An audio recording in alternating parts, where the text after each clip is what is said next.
In Python, it's very easy to swap values. Swap means to interchange. So this is how it happens.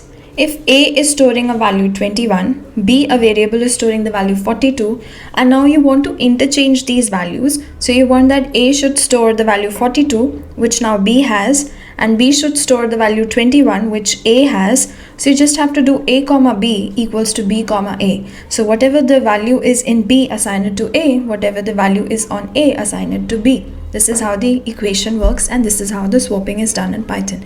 Very easy, right? So let's try it in Spider IDE. So let's see how to swap variables.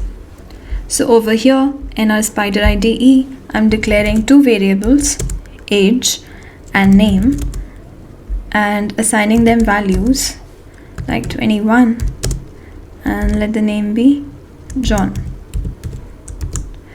So if I'll print these two values, age and name, so 21 and John is getting printed.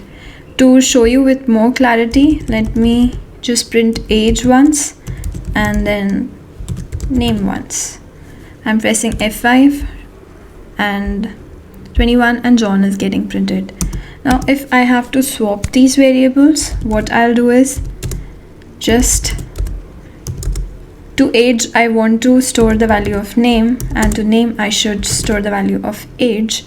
And then if I'll print in the same order, so let me just copy these two statements and paste them here and run the F5 cell. Then 21 John, but John 21 is getting printed. So these have been swapped. In the next video, we'll be learning about data types in Python.